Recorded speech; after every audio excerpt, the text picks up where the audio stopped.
우리 추석에는 우리 성도님들께서 고향으로 돌아가셨다가 이제 다시 돌아오셨는데요. 참 고향으로 간다는 것은 참 기쁜 일인 것 같습니다. 여러분들도 그러신지요? 마냥 피곤만 하셨습니까? 아마 어쨌든 마음이 설레이는 마음이 있지 않으셨을까 그런 생각이 듭니다. 오늘 이 시간에 여러분들 그 고향에서 다시 이곳으로 돌아오셨는데 교회는 어딜까요? 저는 고향으로 돌아가셨다가 돌아온 성도님들을 보면서 교회는 영적인 고향이구나. 매주마다 우리는 마치 연어가 자기의 본래 태어났던 곳으로 돌아가는 것처럼 이 예배를 통해서 주님 앞에 새롭게 거듭나기 위해서 영적인 고향으로 돌아오는구나라는 그런 생각을 하게 되었습니다. 그래서 오늘 아침에 함께 나눌 인사말은 영적인 고향에 오신 것을 환영합니다 라고 앞뒤 좌우분들에게 웃으면서 활짝 인사해 주시길 바랍니다. 영적인 고향에 오신 것을 환영합니다. 영적인 고향에 오신 것을 환영합니다. 네, 여러분들 이곳이 고향입니다. 지난 추석 수요일 예배 말씀의 서론에 제가 이 대동여지도에 대해서 제가 잠깐 언급하였습니다. 저는 그때 요즘에 고산자 대동여지도라는 영화가 극장에서 상영되고 있는 것을 전혀 모르고 제가 설교에서 언급을 하였습니다. 그런데 참 우연스럽게도 가족들과 지난 금요일에 고산자 대동여지도를 영화로 보게 되었습니다. 영화라는 특색 때문에 다소 꾸며지고 많이 각색되기는 하였는데요, 김종호 선생의 삶은 이 말씀과 또 김종호 선생의 이것이 결합되어서 저에게 아주 큰 감명을 주는 어떤 그런 시간이었습니다. 그리고 그 영화가 끝난 이후에 지난 수요일의 말씀이 이렇게 제 머릿속에 그리고 제 생각 속에 이렇게 오버랩되면서 비록 지난 수요일에 이 말씀을 나누었지만 이번 주일에도 우리 덕마루 모든 성도님들과 함께 수요일 말씀을 다시 나누어야겠다라는 그런 생각을 하게 되었습니다. 하나님께서 이 말씀을 지금 이 시점에 지금 이 순간에 우리에게 선포하기를 원하시는 것 같습니다. 우리 성도님들께서도 아마 대동여지도에 대해서 한 번쯤은 들어보셨을 것입니다. 이 대동여지도의 뜻은 우리나라 땅의 지도라는 뜻입니다. 우리나라 땅의 지도. 이 대동여지도는 조선시대 말기 1861년에 김종호라는 사람이 비행기도 없고 차도 없던 시대에 더욱이 서양 청량 기술이 이 한국에 들어오기도 전에 순전히 조선의 기술과 이 발품을 팔아가면서 만든 세로 약 7m, 가로 약 3m로 22개의 목판들이 퍼즐과 같이 결합되어서 만들어진 지도입니다. 이 대동여지도를 그려낸 김종호 선생의 호는 옛고 매산 아들자를 사용하여서 고산자입니다. 고산자. 이 산의 사람이란 뜻입니다. 아마도 우리나라가 70% 이상이 산인 그런 의미로 아마 대안의 아들이란 뜻이 아닐까요? 제 나름대로의 해석입니다.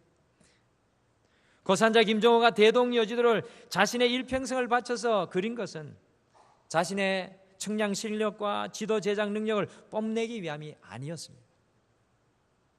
고산자 김종호의 소원은 이 대동여지도를 통해서 온 백성들이 정확한 나라의 지리를 알아서 백성들의 삶이 편리하고 발전되기를 간절히 원했던 것입니다. 그것을 위해서 고산자 김종호는 일평생이 걸려서 대동여지도를 제작하였던 것입니다. 그런데 놀랍게도 우리 성경에도 지도를 그려오라는 명령이 나오고 있습니다. 그게 바로 오늘 본문 말씀에 나오는 말씀입니다. 여호수아가 이스라엘 백성들을 향하여서 지도를 그려오라고 오늘 말씀에서 명령하고 있습니다. 오늘 여호수아가 이스라엘 백성들에게 지도를 그리라고 명령한 것은 가나안 땅이 어떻게 생겼는지 그려보자는 단순하고 가벼운 그런 과제가 아니었습니다.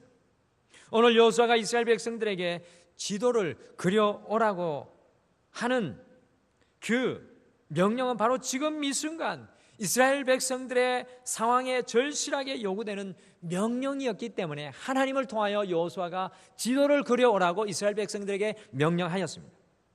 이스라엘의 영적인 리더였던 이 여호수아의 명령은 마치 경주에서 일어났던 지진이 온 국민을 놀라게 하였던 것 같은 엄청난 영적인 반향을 일으키는 명령이었습니다.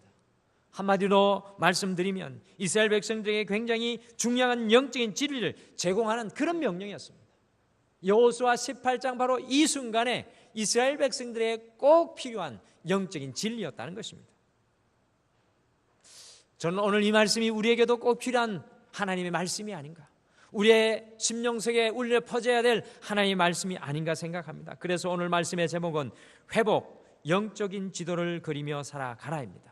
한번 따라해 보실까요? 회복, 영적인 지도를 그리며 살아가라. 여러분들, 이스라엘 백성들을 향한 여호수아의 지도를 그려오라는 이 명령은 과연 우리에게 어떤 영적인 지혜를 깨닫게 하는 것일까요?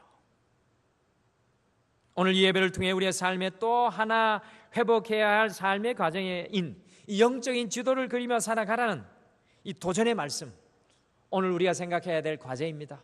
회복하게 하소서. 2016년에 회복을 생각해 보면서 영적인 지도를 그리면서 살아가는 이 회복의 역사가 은혜로 우리에게 다시 한 번 더 일어나기를 소원하고, 이번 한 주에 이와 같은 역사들이 여러분과 제 삶 가운데 일어나기를 간절히 축원합니다.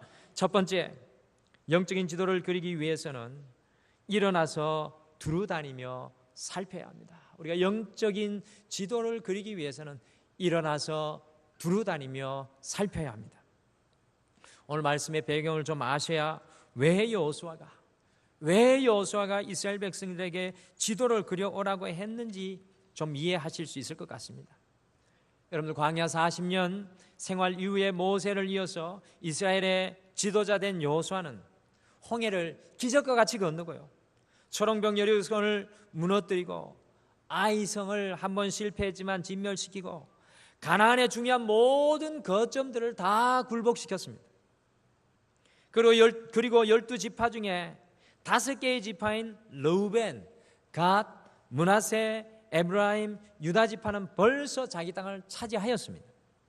그런데 문제는 나머지 7지파인 베냐민, 시므온, 스불론, 이사갈, 납달리, 아셀, 단 지파는 이미 굴복된 그 땅을 점령하지 못하고 있었습니다.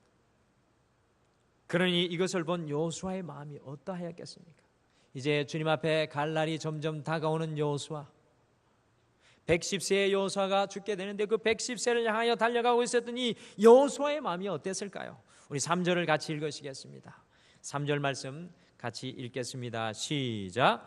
여호수아가 이스라엘 자손에게 이르되 너희가 너희 조상의 하나님 여호와께서 너희에게 주신 땅을 점령하러 가기를 어느 때까지 지체하겠느냐. 아멘. 여러분들, 여호수아가 하나님께서 너희에게 이미 땅을 주셨는데 어느 때까지 지체하고 머문 하겠느냐라고 남은 7지파에게 외치고 있습니다. 약 7년간 여호수아와 이스라엘 백성들이 가나안의 중요 거점들을 굴복시키니까요, 가나안 사람들 그 어느 누구도 이스라엘 백성들을 향해서 감히 대항하고 도전장을 던지는 사람들이 없었습니다. 이제 사방은 조용하고 아주 편안해졌습니다. 그러니 7지파 사람들은 자신들이 정복하고 다스려야 할 땅을 망각하고 잊어버리고 말았습니다. 여러분들 1절도 같이 한번 읽어보시죠. 1절 같이 읽겠습니다. 1절 같이 읽겠습니다. 시작. 이스라엘 자손의 온 회중이 실로에 모여서 거기에 회막을 세웠으며 그 땅은 그들 앞에서 돌아와 정복되었더라. 아멘. 여러분들, 이스라엘 자손의 온 회중이 실로에 모여서 거기에 회막을 세웠다라고 말씀합니다. 회막은 바로 하나님을 만나는 장소, 곧 오늘날로 말하면 교회입니다. 실로에 다 같이 모여서 예배하고 모든 것이 굴복되었기 때문에 평안하였습니다. 그러니 해야 할 일을 잊어버리고 말았습니다. 나아가서 정복하고 다스리는 일을 잊어버리고 말았습니다. 이게 이스라엘 백성들의 현재 처해 있는 상황이라는 거예요. 그렇게 혼란스럽고 혼돈스러운 상황 가운데 주님께서 지켜주시고 지금까지 이스라엘 광야 40년의 시간 속에서도 아낙 자손들, 거인 자손들을 만나서 그것을 쳐부수고 건널 수 없었을 것 같은 홍해도 건너고 건널 수 없었을 것 같은 창이란 요단강 물도 건넜는데 하나님께서 모든 것을 굴복시켜 주시니 나아가서 정복하고 다스리는 일을 잊어버리고 말았다는 겁니다. 사랑하는 성도 여러분, 어찌 이스라엘의 모습이 우리와 그리도 같습니까? 우리도 사방이 편안하고 평온하면 그저 예배하고 현실에 안주하는 것에 만족할 때가 너무나도 많이 있습니다. 이스라엘 7지파들이 그러하였습니다. 이스라엘의 변방인 길갈에 있었던 하나님의 회막인 교회가요, 가나안의 한 중간인 실로로 옮겨지면서 거기 실로 평지에 7지파들이 모여서 예배하며 안주하고 머물고 있었습니다. 아무도 이스라엘 백성들에게 도전장을 내던질 사람이 없었기 때문입니다. 여러분들, 한국교회의 문제가 바로 이것입니다. 하나님께서 우리가 나아가 다스리고 정벌하 하라고 말씀하셨는데 그저 머물러 화려한 예배당만 자랑하는 것이 우리 한국교회의 문제입니다. 본질이 아닌 것 속에 만족하고 기뻐하고 있는 것이 한국교회의 예배의 모습입니다. 여러분들, 예배는 무엇입니까? 날마다 이 예배를 통하여서 주님의 열정이 우리 가슴속에 흘러 들어와야 될 줄 믿습니다. 주님의 능력과 권능이 흘러 들어와서 안주하고 머물러 있는 것이 아니라 하나님의 백성으로 일어나서 세상 가운데 나가며 정복하며 다스리며 싸우는 일을 해내야 하는데 오늘날 한국교회는 그렇지 않습니다. 예배에 만족하고 현실에 안주하고 만족하여 머물러 있고 주저앉아 있는 모습이 마치 이스라엘 백성들과 똑같다는 것입니다. 다윗이 스스로 만족하여 전쟁터에 나아가지 않고 왕궁에 머무르는 바로 그 순간 옥상 위에서 밧세바를 보고 밧세바를 범하는 죄를 짓고 말았습니다. 정복의 일, 일어나서 하나님의 일을 감당하는 것을 멈추는 바로 그 순간에 후퇴의 역사가 일어납니다. 로마가 스스로 만족하여 안주할 때 멸망의 고속도로로 달려 내려갔습니다. 우리가 만족하여 주저앉는 그 자리가 바로 마귀가 일하기 시작하는 시점이라는 것을 우리는 잊지 말아야 합니다. 우리는 경험적으로 다 잘 아는 것 아닙니까? 주님 앞에 일어나 주님의 일을 감당하고 정복하는 것을 멈추는 그 순간에 마귀는 바로 그 순간부터 우리의 삶 가운데 역사합니다. 우리 가정도 우리 자녀들도 우리 교회도 하고 다스리는 삶을 살아야 합니다. 우리 등마루가 여름 수련을 통하여 큰 은혜를 받았는데 그 은혜 받은 것으로 만족하여야 되지 않습니다. 그래야 해서 우리는 119 운동을 통해서 다시 한 번 더 정복하고 다스리는 하나님의 복음을 이 땅에 선포하는 일을 우리가 지금 선포하고 나아가고 있는 중입니다. 영적인 잠에 빠져 있는 이스라엘 백성들, 현실의 만족감에 빠져 있었던 이스라엘 백성들을 향하여서 영적인 지도자 여호수아가 오늘 말씀 속에서 귀한 진리를 깨우쳐주고 있습니다. 그 첫 번째가 바로 일어나서 두루다니며 살피라. 한번 따라해 보시죠. 일어나서 두루다니며 살피라. 4절을 같이 읽으시겠습니다. 4절 말씀 같이 읽겠습니다. 시작. 너희는 각 지파에 세 사람씩 선정하라. 내가 그들을 보내니니 그들은 일어나서 그 땅에 두루 다니며 그들의 기업에 따라 그 땅을 그려 가지고 내게로 돌아올 것이라. 아멘. 여러분, 이만하면 되었다는 영적인 만족감은 결국 이스라엘 백성들이 나타나게 만들었고요, 영적인 만족감의 결국은 이스라엘 백성들이 모든 것을 잊게 만드는 영적인 무력감에 빠지게 하였습니다. 저는 사실 이스라엘 백성들의 최대의 위기는 요단강이 아니라고 생각합니다. 이스라엘 백성들의 최대의 위기는 광야의 삶도 아니었습니다. 이스라엘 백성들의 최대의 위기는 초롱 성벽과 같은 여리고 성도 아니었습니다. 이스라엘 백성들의 최대의 위기는 그들을 실패하게 하였던 아이 성도 아니었습니다. 바로 오늘 여호수아 18장이 이스라엘 백성들에게는 최대의 위기였고 최대의 어려운 순간이었습니다. 그렇기 때문에 이스라엘 백성들에게 여호수아는 영적인 그림을 그리기 위해서 세 사람씩을 선택하라고 말합니다. 세 사람을 선택한 이유는 공정하게 땅을 그리게 하는 이유뿐만 아니라 아주 자세히 보면서 그리라는 이유가 담겨 있는 것입니다. 그러면서 하는 여호수아의 명령이 중요합니다. 그 땅을 정탐하는 사람들 7지파의 세 사람 곧 21명을 보내어서 일어나서 그 땅을 두루 다니며 살피라고 명령합니다. 여러분들 이번 한 주 동안 우리에게 도전하는 하나님의 말씀이 바로 이 말씀입니다. 일어나서 그 땅을 두루 다니며 살피는 영적인 역사와 영적인 헌신과 영적인 열정이 우리에게 일어나야 합니다.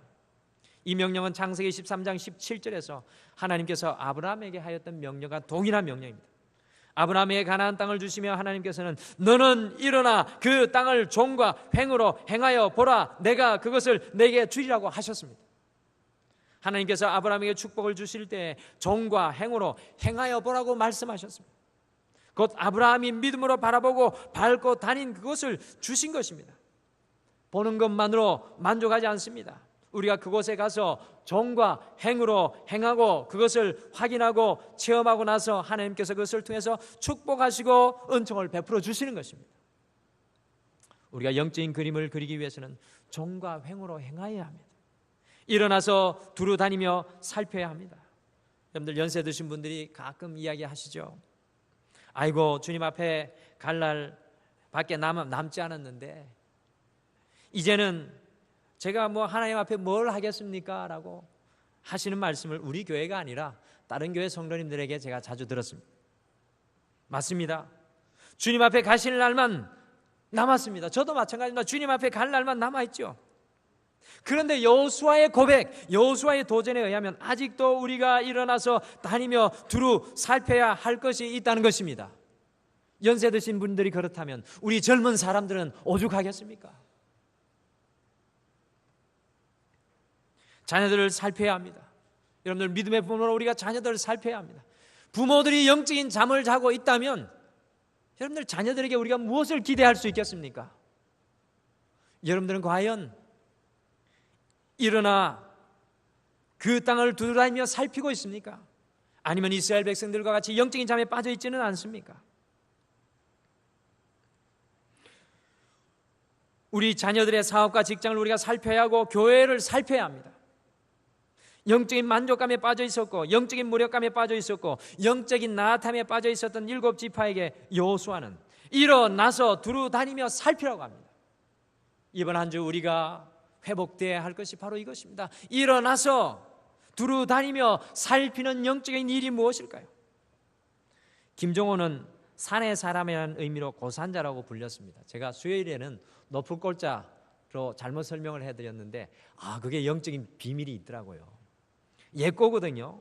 이 김종호의 호는 고산자라고 해서 옛고자, 매산자, 아들 자자가 쓰여졌는데 저는 지난 수요일 날 높을고로 우리 성도님들에게 설명을 해드렸습니다. 근데 그 실수가 영적인 실수더라고요. 여러분들 우리 그리스도인들도 고산자가 되어야 될 줄 믿습니다. 우리는 옛고가 아닙니다. 예전에 높아져 예전에 산의 사람이 아니라 우리는 지금 현재의 산에 오르는 사람이 되어야 될 줄 믿습니다. 김종호가 그 영화 속 대화 속에서 하는 말이 저의 마음을 감동케 했습니다. 지도는 땅만 바라보고 그리는 것이 아니요, 지도는 하늘에서 바라보는 눈이 있어야 비로소 제대로 된 그림을 그릴 수가 있는 것이요. 사랑하는 성도 여러분, 우리가 이 땅에서 영적인 지도를 그리며 살아갈 때 이 땅만 바라봐서는 우리는 제대로 된 영적인 지도를 그리고 살아갈 수가 없는 것입니다. 여러분과 제가 하나님의 영적인 산에 오르는 고산자가 되어야 합니다. 우리가 그것을 올라가서 일어나서 두루 살피며 바라보고 우리 자녀들과 우리 가정과 우리의 사업과 직장과 교회를 살펴볼 수 있는 영적인 눈이 일어나야 합니다. 그것이 우리의 기도의 삶으로 드러나야 하고 그것이 우리의 말씀의 삶으로 드러나야 하고 그것이 우리의 헌신의 삶으로 드러나야 하는 것입니다. 사랑하는 성도 여러분, 지금은 일어날 때입니다. 일어나야 영적인 지도가 그려지는 것입니다. 우리의 병든 자리에서 일어날 때입니다. 우리의 실패의 자리에서 일어날 때입니다. 낙담의 자리에서, 우리의 만족의 자리에서, 우리의 고통의 자리에서 일어나서 다시 두루 살피며 하나님의 일을 기대해야 하는 것입니다. 여러분에게 도전 드립니다. 이번 한 주 우리에게 회복되어야 할 것이 바로 이것입니다. 일어나서 그 땅을 두루다니며 살피시는 여러분들 되시길 간절히 축원합니다. 두 번째, 영적인 지도를 그리기 위해서는 믿음으로 구체적으로 그려야 합니다. 믿음으로 구체적으로 그려야 합니다. 두 번째, 영적인 지도를 그리기 위해서는 일어나 두루다니며 살핀 이후에는 믿음으로 구체적으로 그려야 합니다. 여러분들 오늘 여호수아 18장 1절에서 10절 사이에 그린다는 말이 몇 번 나오는 줄 아십니까? 그린다, 그린다, 그린다, 그린다, 그린다. 몇 번 나옵니까? 셋을 했어야죠. 5번 나옵니다. 5번. 여러분들 여호수아의 말씀을 제외하면 이 그린다는 말은 다른 성경에 안 나옵니다. 찾아보기 힘드실 겁니다. 원어 성경으로 출애굽기 한 군데 나오고요. 한글 성경에는 그린다는 말이 없어요. 이것은 여호수아만의 독특한 믿음의 표현입니다. 여호수아가 우리에게 전해주는, 하나님의 영적인 지도자 여호수아가 우리에게 전해주는 독특한 여호수아만의 믿음의 표현입니다. 제가 좀 궁금해졌습니다. 그리다라는 말의 성경의 원어가 카타브인데, 아이고 목사님들이 맨날 그려라, 마음속에 그려라 그려라, 너무 추상적인 거예요. 이번 주에는 또 뭐를 그려야 되나, 뭐 이런 고민이 되는데, 성경 원어를 찾아보면 해답이 있을까 싶어서 이 카타브의 원어를 찾아봤더니만 카타브의 독특한 뜻이 하나 나오더라고요. 그것은 바로 이 카타브의 독특한 뜻이 하나 있는데, 그게 뭐냐면 자신에게 주어진 삶의 현장에서 최선을 다하다는 뜻입니다. 자신에게 주어진 삶의 현장에서 최선을 다하다, 카타브, 그리다라는 뜻입니다. 여러분들 그리다라고 말씀드리니까 굉장히 추상적인 것 같은데, 성세의 원어의 의미의 그리다는 자신의 삶의 현장에서 최선을 다하는 것입니다. 그러면 그것이 그리는 것이 된다는 것입니다. 여러분들 요셉은 꿈꾸는 인생, 그리는 인생이었습니다. 요셉이 꿈꾸는 인생이었다고 하니까 꿈만 꾸고 앉아 있었던 것이라고 생각할 수 있는데, 그렇지 않습니다. 요셉의 삶을 보시면 요셉은 자신의 삶의 현장에서 최선을 다하는 삶을 살았던 사람입니다. 종의 삶을 살아갈 때에도, 죄수의 삶을 살아갈 때에도, 국무총리의 삶을 살아갈 때에도 자신의 삶에 최선을 다하였습니다. 이것이 바로 그리스도인의 삶입니다. 이것이 바로 그리는 삶입니다. 우리도 영적인 지도를 그리기 위해서는 하나님께서 우리에게 세워주신 그 자리에서 최선을 다하는 삶을 살아내야 하는 것입니다. 여러분의 가정 속에서 믿음의 어머니로, 믿음의 아버지로 최선을 다하고 계십니까? 저는 자신이 없습니다. 그렇기 때문에 영적인 그림을 그려야 하겠구나, 다시 한 번 더 말씀에 도전을 받습니다. 여러분이 살아가고 계신 그 직장의 자리에서, 사업의 자리에서 최선을 감당하고 있습니까? 아니면 여러분께서 세워주신 그 직분의 자리, 이 교회의 자리에서 최선을 감당하며 살아가고 계십니까? 여러분들 4절을 유심히 보시면, 오늘 말씀 4절을 유심히 보시면 그들의 기업에 따라라는 말씀이 있습니다. 이 말씀은 각 지파의 특징에 따라서, 각 지파의 크기에 따라서, 각 지파가 가진 달란트에 따라서 살펴보고 다녀보고 밟아보고 믿음으로 구체적으로 그리라는 명령인 것입니다. 이것이 바로 영적인 부모인 우리가 해야 할 일입니다. 우리는 자꾸 우리 자녀들을 만날 때마다 자녀들에게 희망을 선포해야 합니다. 영적인 그림, 믿음의 지도를 말해야 합니다. 많은 부모들이 자녀들을 향하여서 이 부정적인 말을 할 때가 참 많습니다. 핑계가 뭐냐면 훈계한답시고, 그 핑계로 자녀들의 믿음과 용기까지 꺾어버릴 때가 많이 있습니다. 제가 말씀드립니다. 훈계하지 말라는 말씀이 아닙니다. 훈계를 하시되 우리 자녀들과 믿음의 그 용기와 희망이 꺾어지지 않도록 우리가 훈계할 수 있는 지혜가 필요한 것입니다. 일어나서 두루다니며 살핀 부모들은 구체적인 믿음의 그림을 우리 자녀들에게 선포할 수 있어야 합니다. 과연 여러분과 저는 믿음의 자녀들에게 이와 같은 믿음의 영적인 지도를 그리며 보여주며 선포하고 살아가고 있습니까? 지난 추석을 한번 생각해 보시죠. 우리 추석 때 이곳에 할아버지 할머니 되신 분 한번 손 한번 들어보실까요?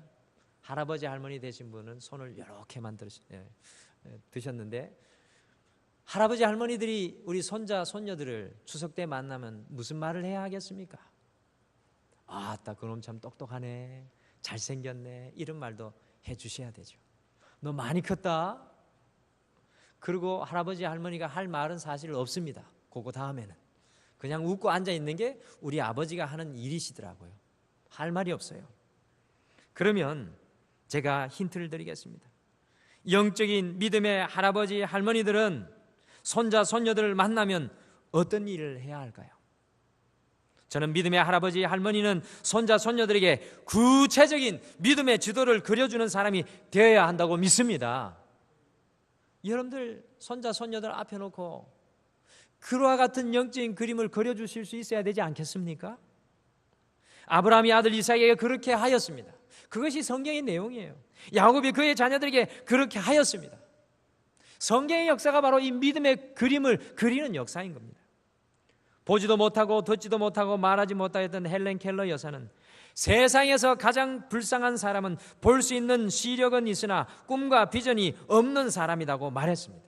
세상에서 가장 불쌍한 사람은 하나님께서 내게 주신 비전과 하나님께서 내게 주신 영적인 그림을 그 가슴속에 품지 않고 살아가는 사람입니다.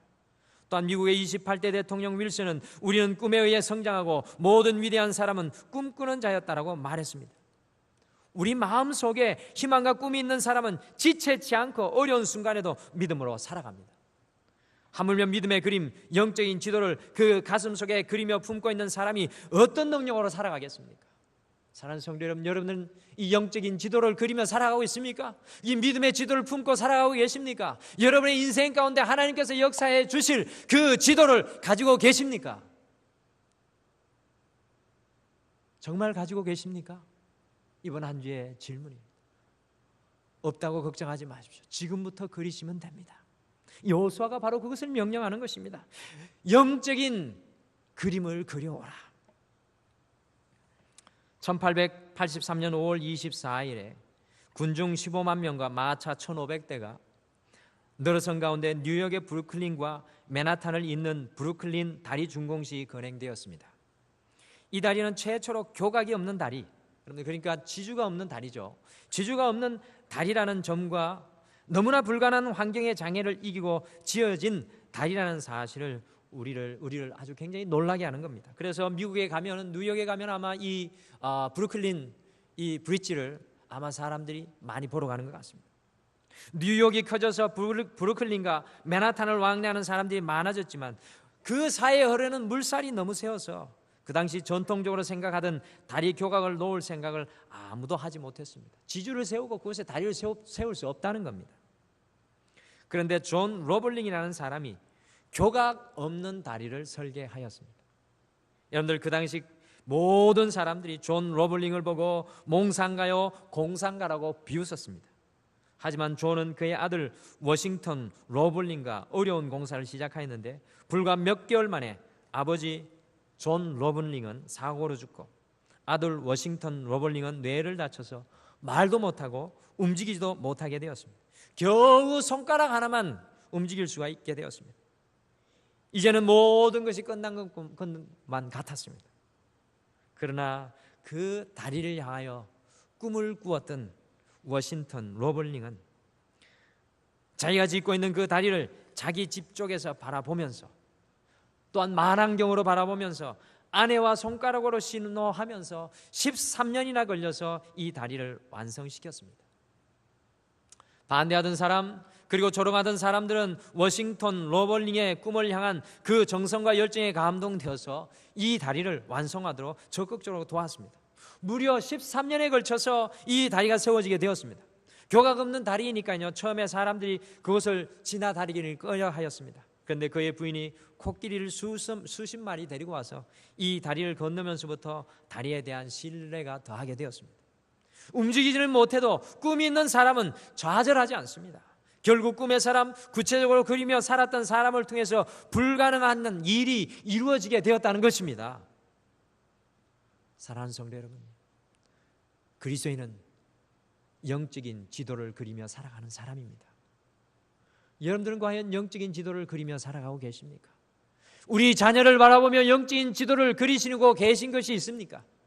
아이에게만 꿈꾸어라, 아이에게만 비전을 가지라고 말하지 마시고 여러분들이 먼저 우리 아이들을 위한 영적인 지도를 그리시길 바랍니다. 여러분의 가정을 향한 어떤 영적인 지도를 그리고 계십니까? 우리 교회를 향한 어떤 영적인 지도를 그리고 있습니까? 우리 사업과 직장을 위해서 우리는 영적인 지도를 그리고 품어야 합니다. 그리고 그것을 선포해야 합니다. 구체적인 영적인 지도를 그리며 살아가는 사람은 날마다 하나님의 역사를 경험하고 살아가게 될 줄 믿습니다. 이번 한 주의 도전이 그것입니다. 영적인 지도를 그리시길 바랍니다. 영적인 지도를 새롭게 그리고 회복하고 그것이 여러분의 삶의 지표, 하나님의 역사하여 주실 것을 기대하는 능력이 되시길 바랍니다. 마지막으로 영적인 지도의 완성은 그것을 하나님께 맡길 때 비로소 이루어집니다.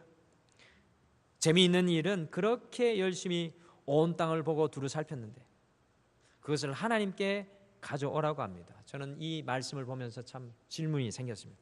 아니, 두루 살피며 그 온 땅을 다 보고 왔는데 그거를 하나님께 가져오라는 거예요. 도대체 뭘 하자고 하는 것입니까? 우리 6절을 같이 읽겠습니다. 6절을 같이 읽겠습니다. 6절 같이 읽겠습니다. 시작. 그 땅을 7부분으로 그려서 이곳 내게로 가져오라. 그러면 내가 여기서 너희를 위하여 우리 하나님 여호와 앞에서 제비를 뽑으리라. 아멘. 그렇게 열심히 살펴보고 그렇게 열심히 믿음으로 그려왔는데 제비를 뽑겠다는 겁니다. 여러분, 이게 말이나 됩니까? 열심히 살펴보고 노력했는데 제비 뽑으면 우리의 수고는 무엇입니까? 여기에서 중요한 것은 하나님 앞에 가져오는 것이고요, 하나님의 예배당에서 제사장 엘리야살이 모든 지파의 족장들과 함께 하나님 앞에서 땅을 제비 뽑고 있습니다. 여러분, 이것은 무슨 의미입니까? 하나님께 맡겨라, 하나님께 모든 것을 내려놓으라는 여호수아의 명령인 것입니다. 결국에는 영적인 지도의 완성은 하나님께 맡길 때 이루어지는 것입니다. 여러분들, 이것을 경험한 분들이 참으로 많이 있을 것입니다. 내가 일평생 수고하고 노력하였지만 그 영적인 지도가 완성되지 않습니다. 나의 힘으로 그 영적인 지도가 끝나지 않는 것입니다. 그것을 하나님의 발 앞에 내려놓고 하나님께 맡길 때 그 영적인 지도가 비로소 완성이 되는 것입니다. 우리가 수고하고 노력할지라도 우리의 영적인 지도를 완성하시는 분은 하나님이라는 것입니다. 아주 소중한 영적인 진리를 여호수아는 오늘 우리에게 가르쳐주고 있습니다. 많은 한국의 성도들, 많은 그리스도인들이 이것을 깨닫지 못하고 있습니다.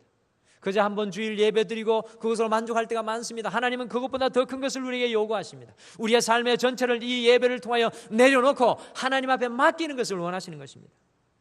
아무리 믿음의 그림을 그릴지라도 그것을 주님께 내려놓지 않는다면 그것은 우리의 그림이고 우리의 지도이지 하나님이 그것이 될 수가 없다는 것입니다. 내가 붙잡고 있는 자녀들, 내가 붙잡고 있는 일들, 내가 붙잡고 있는 그 모든 것들도 내가 내려놓지 않으면, 주님 앞에 내려놓지 않으면 그것은 우리의 지도고 우리의 소원이지 하나님의 영적인 지도가 아니라는 것입니다. 여러분들, 노아의 방주에 없는 것 3가지 아십니까? 넌센스가 아닙니다. 심각한 겁니다. 저는 노아의 방주에 없는 것 3가지를 아십니까? 이번 요한복음 시험 때 문제를 내야 되려나요? 노아의 방주에 없는 것 3가지, 제가 언젠가 하나 말씀을 드렸는데, 하나는, 첫 번째는 노아의 방주에는 누가 맞추셨네? 노가 없죠. 노아의 방주에는 노가 없습니다. 하나 나왔습니다. 또 노아의 방주에 뭐가 없었을까요? 노아의 방주에는 키가 없습니다. 배를 조종하는 키가 없습니다. 노아의 방주에 또 없습니다. 뭐가 없었을까요? 네? 어떻게 아셨어요? 대단하시네. 노아의 방주에는 선장이 없었습니다. 노아의 방주에는 노가 없고, 그리고 선장이 없고, 그리고 키가 없는 겁니다. 도대체 이건 무슨 의미입니까? 그것은 그 노아의 방주의 선장이 바로 우리 하나님이시기 때문에 그렇습니다. 그렇기 때문에 노아의 방주를 움직일 노도 필요 없고, 그 배를 조종할 키도 필요 없고, 그 배를 운항해 줄 선장도 필요하지 않은 것입니다. 이 노아의 방주가 바로 하나님께 전적으로 맡겨진 인생의 아주 좋은 예입니다. 우리가 수고하고 노력할지라도, 영적인 지도를 그릴지라도 마지막에는 그것을 주님께 내려놓는 믿음의 행위가 따라와야 하는 것입니다. 그리할 때 하나님께서 이루어 가시는 온전한 영적인 지도가 완성이 되는 것입니다. 저는 우리 덕마루교회 성도님들이 이 하나님의 영적인 지도를 완성하는 기쁨을 누리는 여러분과 제가 되기를 간절히 축원합니다. 맡겨야 됩니다. 내려놓아야 합니다. 주님 앞에 믿음으로 올려드려야 합니다. 내 지도가 아니고 하나님의 지도가 되기 위해서는 주님께 보여드려야 되는 겁니다. 오늘은 영적인 지도를 그리며 살아가라는 말씀을 함께 나누었습니다. 우리는 하나님께서 우리에게 맡기신 것들을 위해서 기도로, 말씀으로, 사랑으로, 섬김으로 일어나서 부지런히 다니며 두루 살펴야 합니다. 우리는 지금 일어나야 할 때입니다. 이번 한 주 여러분의 안일함의 자리에서, 만족함의 자리에서, 영적인 잠을 자고 있는 그 자리에서 일어나서 두루 다니며 살피시는 여러분들 되시길 바랍니다. 잃어버린 것을 찾으라는 말씀입니다. 두 번째, 구체적인 그림을 믿음으로 그리며 선포하며 살아가야 합니다. 여러분들 영적인 그림이 그리스도인에게는 반드시 필요합니다. 여러분 영적인 그림을 그리십시오. 꿈을 꾸시길 바랍니다. 나이에 상관없습니다. 주님께서 역사하실 영적인 그림을 그리십시오. 마지막으로 그 뭐든지도 곧 우리의 수고와 노력을 주님의 손에 맡겨야 합니다. 오늘 우리 웨슬리 성가대가 찬양했던 것처럼 뭐였죠? 후렴 부분이? 제가 금방 까먹었네요. 크게 한 분만 외쳐주세요. 받들고, 아이고 손뼉이 짝짝 안 맞네요. 어쨌든 제가 기억이 전혀 안 납니다. 오늘 그 말씀처럼 주님의 손에 맡겨야 합니다. 이것이 바로 지도의 완성을 이루는 일일 줄 믿습니다. 사랑하는 성도 여러분, 이번 한 주 날마다 영적인 지도를 그리며 살아가는 여러분들 되시기를 간절히 축원합니다. 딱 한 번만 따라 하시죠. 영적인 지도를 그리며 살아가자. 다음 주에 뭘 그렸는지 저한테 말씀해 주십시오. 기도하겠습니다.